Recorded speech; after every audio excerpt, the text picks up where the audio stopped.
কোনো সমস্যা হয়েছে? আপনি ঠিক আছেন? হ্যাঁ আমি ঠিক আছি বাবা, কোনো অসুবিধা হচ্ছে। সকালে আসলে ওষুধটা খাইনি তো। আচ্ছা, আপনার কাছে ওষুধটা আছে? না বাবা, ভুলে গেছি বাবা। আমি ঠিক আছি বাবা, এখনই ঠিক হয়ে যাবে, একটু রেস্ট নিলে। আপনি একটু পানি খান, আপনার মনে পানি খেলে ভালো লাগবে। জি। আমার গাড়িতে পানি আছে।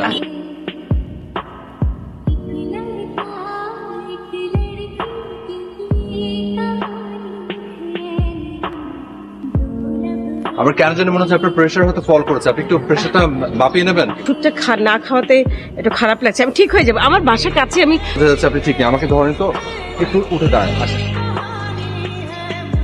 ব্যাগটা নেন, আমার সাথে চলুন, আমি আপনার প্রেশারটা একটু মাপাই। ঠিক হয়ে যাবে বাবা। আমি শুনুন, আপনার জন্য কিছু করতে পেলে আমার ভালো লাগবে। আমার মা হলো তো আমি একই কাজটাই করতাম। করে দাঁড়ান, আমি জাস্ট গাড়িটা নিয়ে আসছি। ওকে, একটু দাঁড়ান।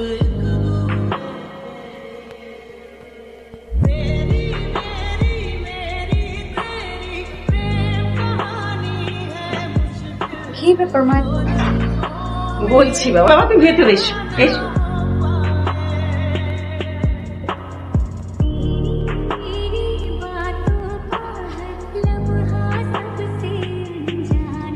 জানিস মা, এই ছেলে যদি আজকে না থাকতো, ওই সেইবারের মতো রাস্তায় পড়েছিলাম একেবারে। ঘুরছিল, সকালে ওষুধ খেতে ভুলে গেছিলাম মা, শরীরটা খুব খারাপ হয়ে গেছিল। গাড়ি থেকে পানি এনে খাইয়েছে, তারপরে নিয়ে ডাক্তারের কাছে প্রেশার মেপেছে, তারপরে বাসা পর্যন্ত নিয়ে এসছে। আমি যাই, আমরা কি পাগল নাকি, তোমাকে যেতে দেবো? তুমি বসো, একটু চা নাস্তা দিয়ে না ছেলেটাকে। যা তা বাবা, ইয়ে তুমি কোথায় থাকো? এখানে? কুশিনপুরের আমাদের বাড়ি। ও আচ্ছা, তোমার আব্বা মা আছেন তো? জি আছেন। ও দেখ, তোমার নামটাই তো আমার জিজ্ঞেস করা হলো না। আমার নাম আবির। আবির। আচ্ছা ঠিক আছে বাবা, তুমি একটু বসো, আমি দেখি আমার মেয়েটা আর কতদূর কি করলো। একটু বসো।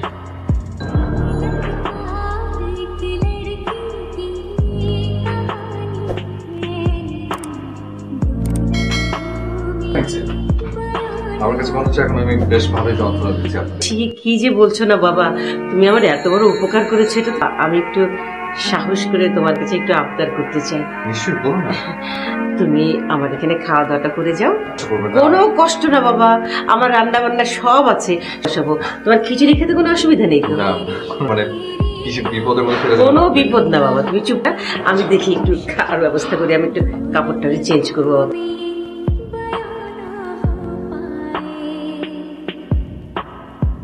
কষ্টি।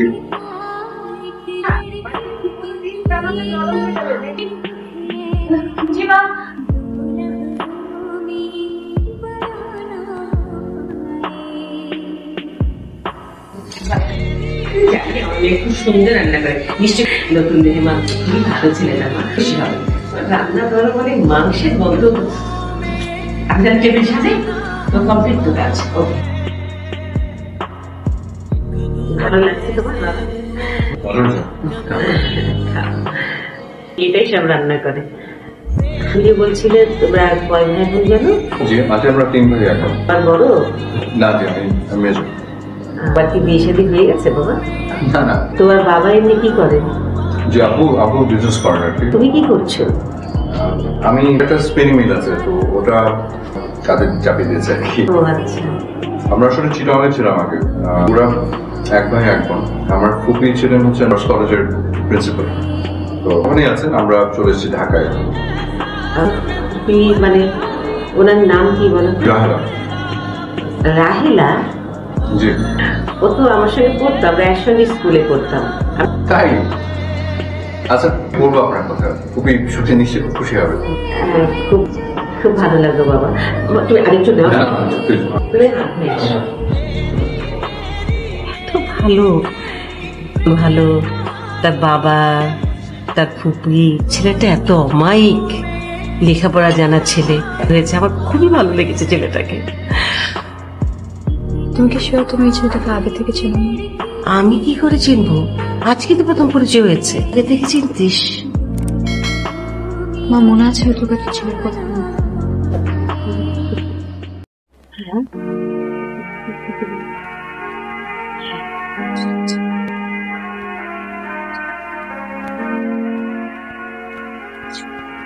তার সাথে আমার ছেলেকে ভয় করে। মা কিন্তু অন্য ছেলেদের মতো না, খুবই ভালো। আমি আজ পর্যন্ত তোমার কাছে কিছুই লুকাইনি।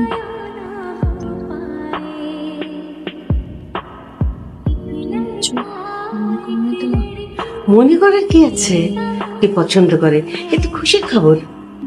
তোমার উপর আমার আস্থা আছে, তারপরেও আমাকে তো একটু জানতে হবে, খোঁজ খবর নিতে হবে, তাই না? তুমি একটু চিন্তা করো না, আমি দেখছি ব্যাপারটা। লক্ষ্মী মেয়ে আমার। হ্যালো, হ্যাঁ ভাই, একটু আসতে পারবে আমার বাসা? হ্যাঁ, একটু জরুরি। হ্যাঁ প্লিজ। আচ্ছা, আমাকে এত জরুরি ভাবে ডেকে পাঠালে?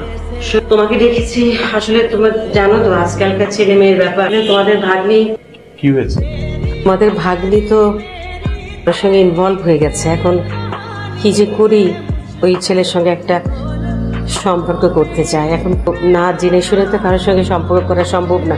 আর তুমি যদি আমাকে একটু সাহায্য করো, তুমি তা তো ঠিকই, এই যুগের ছেলে মেয়েরা এসব ভুলই করে থাকে। সেই জন্য ছেলে সম্পর্কে ভালো করে জানতে হবে। তুমি দেশের বাড়ি বা কে কে আছে, ছেলে কি করে, ভালো করে খবর নিতে, তাহলে একটু বেঁচে যেতাম। আমি 7 দিনের মধ্যে সব খবর নিয়ে আসবো। ছেলেটার ঠিকানা জানো? না, ডিটেলসে জেনে, মানে ঠিকানাটা জেনে আমি তোমাকে দিতে পারবো। দিও, আমি বের করে দেবো। মানে ঠিক আছে।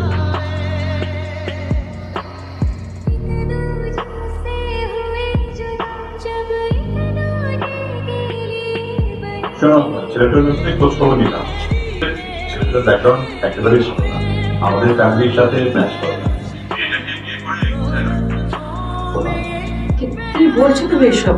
হ্যাঁ, নিয়ে এমনই শুনলাম। আসলে খোঁজ নেওয়াতে খুবই ভালো হলো ভাই। শোনো আপা, তুমি কিন্তু মীরাকে একটু সাবধান করে দিও, ছেলের সাথে বেশি কিছু ইনভলভ না করো। আচ্ছা ভাই, ধন্যবাদ। আমি দেখছি ব্যাপারটা। আচ্ছা ঠিক আছে। মীরা। জি মা। এদিকে আয়। ছেলেটা খুব ভালো না, যে ছেলেটার কথা বললে হবে, তার সম্পর্কে এত কথা কেন তোর মামা জেনে আসলো? তোর টোটাল খবরটা জেনে আসছে। ছেলেটা কোনোদিনই ভালো না, তার ব্যাকগ্রাউন্ড খারাপ। সবচেয়ে বড় কথা, ছেলেটা নিয়ে এটা ভালো না। কি করে আমি ওই ছেলের সঙ্গে বিয়ে দেওয়ার কথা ভাববো? অনেক সময় ভালো বন্ধুত্বের শুরুটা হয় চরম ঝগড়া দিয়ে। আমার আর নীলের ঝগড়ার কোটা আমরা পূরণ করে ফেলেছিলাম। এখন সময় শুধু বন্ধুত্বের।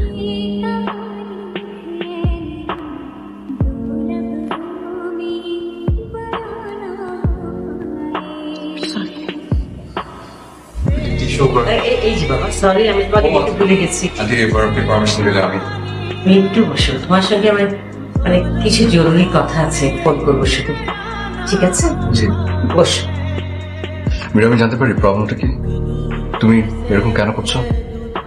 পুরো কন্ট্যাক্ট অফ করে কোথায় ছিল? কি দোষ ছিল আমার? জানি না, বুঝতে আমি হ্যালো ভাই, তুমি কোথায়? কি একটু আসতে পারবে আমার বাসায় এখন? বাসায় আসতে পারবো না। কি হয়েছে বলো তো? তুমি আমার সঙ্গে এত বড় একটা অন্যায় কাজ কেমন করে করলে ভাই? ভাই হয়ে বোনের সঙ্গে পারলে তুমি এই কাজটা করতে? কি হয়েছে আমাকে খুলে বলো তো। একটা ভালো ছেলে, তার বংশ ভালো, ব্যাকগ্রাউন্ড এত ভালো, এবং ছেলেটা এত অমায়িক, এত ভদ্র, এরকম ছেলে আমি দেখিনি। সেই ছেলে সম্পর্কে তুমি বলতে পারলে? তুমি ছেলেটাকে এত ছোট করলে আমার কাছে। মেয়েটাকে একটা কষ্ট দিলাম, মেয়েটা আমার মনের মধ্যে কষ্ট নিয়ে পার করে যাচ্ছে।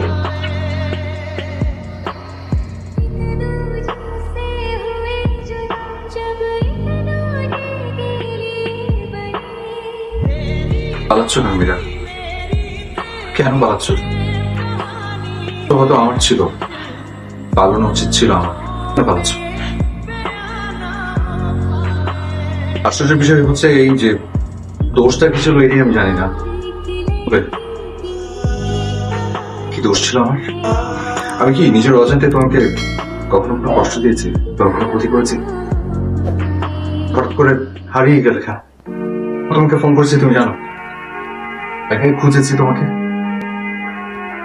জেগেছি এটা ভেবে যে কি এমন করেছি যার কারণে তুমি এভাবে হারিয়ে গেলে। চুপ করে থেকো না মীরা, বাবা। আমি বিশ্বাস করো, আমি এখান থেকে চলে যাবো, জিজ্ঞাসা করবো না। আমি না খুব লো ফিল করি যে কমতি ছিল, হয়তো কোনো দোষ ছিল, হয়তো তোমাকে কোনোভাবে কষ্ট দিয়েছি, একটু জানি এটা কি করেছিলাম আমি। মীরা প্লিজ, প্লিজ চুপ করে থাকুন, কিছু বলো। আমি বলছি বাবা, এর উত্তর আমি দিচ্ছি।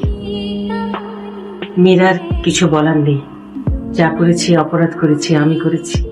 তোমার কথা বললো তখন তোমার ব্যাপারে একটু খোঁজ খবর নেওয়া দরকার মনে করেছি। আমার পক্ষে তো সম্ভব না বাবা। আমি আমার ভাইকে বলেছিলাম যে আমার ভাই আমাকে ফুল ইনফরমেশন দিয়েছিল, পর একটু বিরূপ হয়ে মেয়েকে নিষেধ করেছিলাম ডাক রাখতে। আমার মেয়েটা আসলে আমার কথা রাখার জন্যই অনেক কষ্ট দিয়েছে। তোমাকে চরম ভাবে ভালোবাসা আমি বুঝছিলাম বাবা, কিন্তু আমার কিছু করার ছিল না।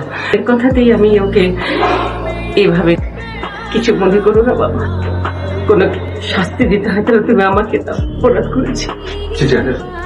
আরে আপনি এসব কি বলছেন? তুমি পারলে আমাকে ক্ষমা করে দিও। আন্টি প্লিজ আমাকে এসব বলে কথা দিবেন না। আমার মেয়েটাকে তুমি ক্ষমা করে পাবে পারো। এটা-